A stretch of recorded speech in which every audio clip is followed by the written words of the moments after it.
Praise lord, హల్లెలూయా. దేవునామనికి స్తోత్రాలు. మీ అందరికీ నా వందనాలు తెలియజేస్తున్నాను.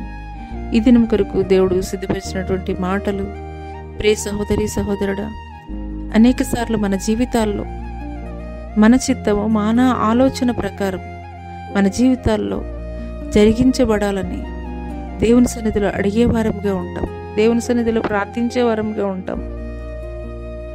అదే సమయంలో ప్రతికూలమైనటువంటి పరిస్థితులు ఎదురైనప్పుడు దేవుణ్ణి ప్రశ్నించే వారముగాను, దేవుణ్ణి నిందించే వారముగా ఉంటాం. అయితే ఈ మాటలు దేవుడు నీ కొరకే మాట్లాడుతున్నాడు. ఒక దావీదు బెత్షెబాతో పాపం చేసి కుమారుని కనినప్పుడు, ఆ కుమారుడు మరణశయ్యపై ఉన్నప్పుడు 7 దినములు ఉపవాస ప్రార్థన చేసి కుమారుని బ్రతికించమని దేవుణ్ణి వేడుకున్నప్పటికీ కూడాను మరణించినటువంటి పరిస్థితుల్లోకి వెళ్ళిపోయాడు.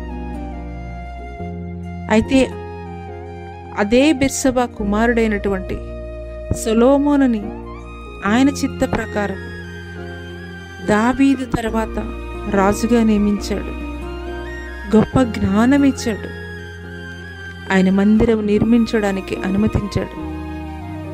ఈ మాటలు వింటున్నటువంటి ప్రియనేస్తమా, ఆయన చిత్తానుసారముగా మనం ఏది అడిగినను ఆయన ఆలకించేవాడిగా ఉన్నాడు.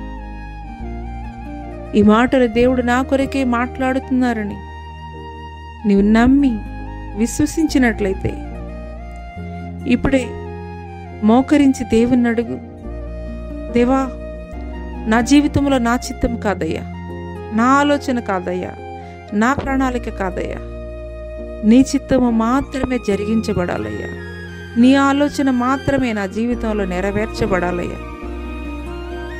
ఈ రీతిగా నువ్వు ప్రార్థించగలిగే స్థితిలో ఉన్నట్లయితే ఒక సొలొమోనుకి ఎట్టి రీతిగా గొప్ప జ్ఞానమిచ్చి ఉన్నతమైనటువంటి స్థితిలో దేవుడు నిలబెట్టాడో ఆయన చిత్త ప్రకారం, అదే రీతిగా దేవుడు నిన్ను కూడా నిలబెట్టబోతున్నాడు.